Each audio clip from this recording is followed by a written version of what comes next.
बीडच्या मस्साजोगमधील दिवंगत सरपंच संतोष देशमुख यांच्या प्रकरणात मकोका कोर्टामध्ये सुनावणीच्या तारखांमागून तारखा सुरू आहेत।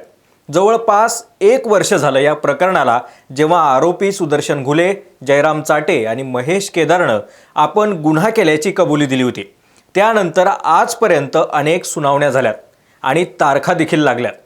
आजही जेव्हा या प्रकरणामध्ये सुनावणी झाली, तेव्हा प्रकरणातील आरोपी असलेला महेश केदारच्या जामीन अर्जावरती कोर्टामध्ये युक्तिवाद झाला आणि पुन्हा एकदा नव्यानं 11 ऑगस्टची तारीख सुनावणीसाठी देण्यात आली आहे। दरम्यानच्या काळामध्ये पुलाखालून बरंच पाणी वाहून गेलं, मात्र या संदर्भामध्ये अजूनही कोणता ठोस निर्णय किंवा शिक्षेची तरतूद करण्यात आली नाही आहे। एवढी मोठी महाराष्ट्रासह देशाला हादरवून टाकणारी घटना घडल्यानंतरही बीडमधील दहशत आणि गुंडगिरीची प्रवृत्ती काही कमी झाली नाही आहे। धनंजय मुंडे यांचे निकटवर्तीय आणि देशमुखांच्या प्रकरणातील मुख्य आरोपी असलेल्या वाल्मिक कराडच्या ओळखीतील अनेक दहशत पसरवणाऱ्या टोळ्या, गँग यांच्या बातम्या सातत्यानं समोर आल्या। प्रश्न असा आहे की वाल्मिक कराड जेलमध्ये असताना या गँग आणि टोळ्या कुणाच्या आशीर्वादाने सक्रिय आहेत? यावरूनच अनेक वेळा बीड जिल्ह्यातील पोलिसांवरती प्रश्नचिन्ह उपस्थित करण्यात आलं।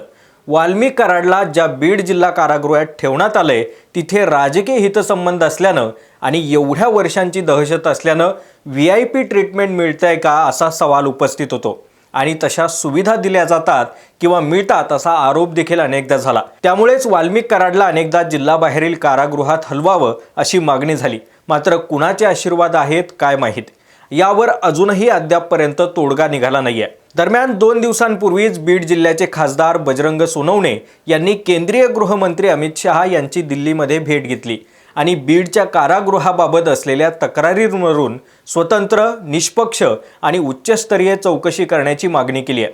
त्या संदर्भामध्ये त्यांनी एक पत्रही दिलंय आणि हे पत्र आता समोर आलंय। त्यानंतर संतोष देशमुख यांचे बंधू धनंजय देशमुख यांनीही कराडला मिळणाऱ्या सुविधांचा उल्लेख करत गंभीर आरोपांचं पत्र राज्याचे कारागृह महानिरीक्षक यांना लिहिलंय। तर दुसरीकडे खासदार सुप्रिया सुळेंनीही कोणकोणत्या सुविधा दिल्या जातात याचा पाढा वाचला असून अनेक सवाल उपस्थित करत वाल्मिक कराडला थेट बीडमधून नागपूरला हलवावं, तिथल्या कारागृहात पाठवावं आणि पोलिसांवरती देखील गुन्हे दाखल करावेत अशी मागणी मुख्यमंत्री देवेंद्र फडणवीस यांच्याकडे केली आहे। दरम्यान हे आरोप नेमकी काय आहेत? धनंजय देशमुख आणि खासदार बजरंग सोनवणे यांच्या पत्रामध्ये कोणती तक्रार करण्यात आली आहे, तेच आपण या व्हिडिओमधून सविस्तर पाहणार आहोत। व्हिडिओ शेवटपर्यंत बघा। नमस्कार, मी अमोल डोईफोडे आणि आपण पाहताय महाराष्ट्र टाइम्स ऑनलाईन। बीड जिल्ह्यातील गुन्हेगारी आणि त्यानंतर इथल्या कारागृहामध्ये गंभीर गुन्ह्यातील कैद्यांना VIP सुविधा देणं, मोबाईलचा वापर आणि आपापसात हाणामारी, त्यासोबतच राजकीय दबावामुळे कारभारावरती नेहमीच संशय व्यक्त करण्यात आला। याचं कारण आहे संतोष देशमुख यांच्या प्रकरणानंतर या कारागृहात ठेवण्यात आलेले मुख्य सूत्रधार आणि आरोपी वाल्मिक कराड।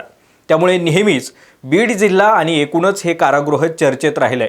यावरून 2 दिवसांपूर्वीच बीड जिल्हा कारागृहातील गंभीर तक्रारींसंदर्भात खासदार बजरंग सोनवणे यांनी केंद्रीय गृहमंत्री अमित शहा यांची भेट घेतली होती आणि त्यांनी एक उच्चस्तरीय चौकशीची मागणी केली। ही तक्रार करताना सोनवणेंनी कोणते आरोप केलेत? ते म्हणतायत की बीड जिल्हा कारागृहाबाबत अत्यंत गंभीर स्वरूपाच्या तक्रारी प्राप्त झाल्या असून काही कैद्यांना नियमबाह्य विशेष सुविधा, मोबाईल फोन वापरण्याची मुभा तसंच इतर अनुचित लाभ दिले जात आहेत। त्यानंतर त्यांचा दुसरा आरोप आहे की याशिवाय कारागृहामध्ये प्रशासनातील काही अधिकाऱ्यांच्या कार्यपद्धतीवरती गंभीर प्रश्न उपस्थित करण्यात येत आहेत।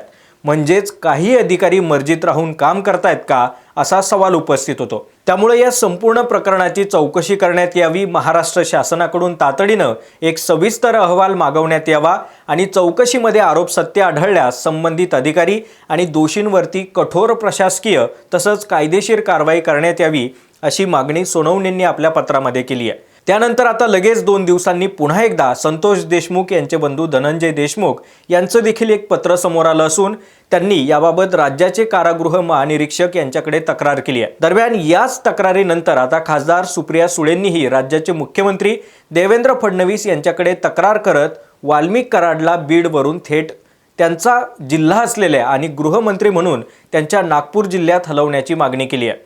आता धनंजय देशमुख यांनी आपल्या पत्रात काय म्हटलंय ते पहा। ते सविस्तररित्या म्हणतायत की माझे बंधू संतोष देशमुख यांच्या प्रकरणी आरोपी असलेला वाल्मिक कराड हा सध्या जिल्हा कारागृह बीड इथे न्यायालयीन कोठडीत आहे। आरोपी असलेला कराड हा त्याचे राजकीय संबंध आणि प्रभाव वापरून कारागृहातील नियमांचं उल्लंघन करून विशेष, विविध आणि बेकायदेशीर सुविधा मिळवतोय असं माझ्या निदर्शनास आलंय। त्यानंतर त्यांनी एकूण 7 मुद्दे मांडले असून अनेक शंका उपस्थित केल्यात। ते सर्व मी तुम्हाला सविस्तर काही सांगत नाही, मात्र त्यातला जो काही महत्त्वाचा सार आहे तो एकदा सांगतो।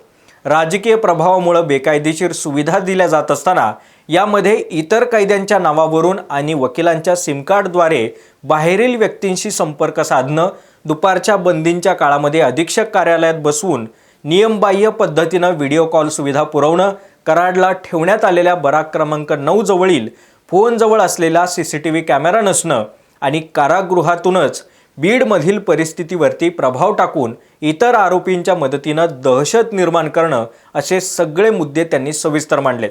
त्यामुळे त्यांच्या या पत्रानं आता एकूणच खळबळ उडाली आहे आणि पुन्हा एकदा बीडच्या प्रशासनाच्या निष्पक्षतेवरती आणि न्याय प्रक्रियेवरती संशय निर्माण झालाय। त्यामुळे वरील सर्व आरोपांची स्वतंत्र, निष्पक्ष आणि वरिष्ठ स्तरावरती चौकशी करण्यात यावी। चौकशी पूर्ण होईपर्यंत आरोपी वाल्मिक कराडला जिल्हा कारागृहातून म्हणजेच बीडमधून तात्काळ उच्च सुरक्षा असलेल्या नागपूर मध्यवर्ती कारागृहात किंवा शासनाला जे कोणतं योग्य वाटेल अशा इतर दूरच्या कारागृहात हलवण्यासाठी तातडीने निर्णय घ्यावा अशी मागणी करण्यात आली आहे। यासोबतच चौकशीमध्ये संबंधित अधिकारी अथवा कर्मचारी दोषी आढळत असतील तर त्यांच्या विरुद्ध महाराष्ट्र कारागृह नियमावली, शासकीय सेवा नियम आणि इतर संबंधित कायद्यांनुसार कठोर विभागीय तसंच फौजदारी कारवाई करण्यात यावी असं म्हटलंय। दरम्यान या आरोपांमध्ये तथ्य असेल तर निश्चितपणे राज्याचे मुख्यमंत्री देवेंद्र फडणवीस हे गृहमंत्री म्हणून लक्ष घालतीलच। मात्र खरंच जर असं काही सुरू असेल तर आपण काय बिहारमधील एखादी स्टोरी किंवा वेब सिरीज पाहतोय की काय असा सवाल उपस्थित होतो। दुसरीकडे धनंजय देशमुख यांच्या पत्रावरती खासदार सुप्रिया सुळे यांनी देखील या पत्राचा उल्लेख करत बीडमधील कारागृहात घडत असलेला हा प्रकार न्याय प्रक्रियेचा थेट अपमान असल्याचं म्हटलंय। सुळेंनी मुख्यमंत्र्यांकडे मागणी करत असताना आरोपी असलेल्या वाल्मिक कराडची बीड कारागृहातून नागपूर मध्यवर्ती कारागृहात रवानगी करावी, बीड जिल्हा कारागृहातील CCTV फुटेज, कॉल लॉग आणि भेट नोंदवही जप्त करून वरिष्ठ स्तरावरती चौकशी व्हावी असं म्हटलंय। आरोपीला मदत करणाऱ्या संबंधित कारागृह अधिकारी आणि कर्मचाऱ्यांवरती तात्काळ फौजदारी गुन्हे दाखल करावेत अशी मागणी केली आहे। पीडित देशमुख कुटुंबाला न्याय मिळणं हे आमचं प्राधान्य असून आम्ही यासाठी आग्रही आहोत असंही X वरती केलेल्या पोस्टमधून सुळेंनी म्हटलंय। तर सुप्रिया सुळेंचं ट्विट आणि धनंजय देशमुखांच्या पत्रानंतर बीड कारागृह प्रशासनाचा एक खुलासा समोर आलाय आणि त्यांनी हे सर्व आरोप फेटाळत नियमावलीचं पत्र समोर केलंय। एवढंच नाही तर वारंवार बीड जिल्हा कारागृहाची बदनामी केली जात असल्याचा देखील आरोप आता करण्यात येतोय। मात्र हा खुलासा करत असताना बीड जिल्हा कारागृहातील कोणत्याही बंद्यांना अनधिकृत नियमबाह्य सुविधा दिली जात नाही। सर्व बंद्यांसाठी नियमाप्रमाणे असणाऱ्या सुविधाच दिल्या जातात। यामध्ये ॲलन फोनच्या आठवड्यातील 3 कॉल प्रत्येकी 10 मिनिटं दिली जातात। त्या फोनद्वारे बाहेर संपर्क केल्यानंतर बाहेरच्या व्यक्तीनं सदरचा फोन कॉन्फरन्स केला अथवा रेकॉर्ड केला यावरती नियंत्रण ठेवण्यासाठी कारागृह प्रशासनाकडे यंत्रणा उपलब्ध नाही। याबाबत कारागृह मुख्यालयास कळवण्यात आलंय असं सांगितलंय।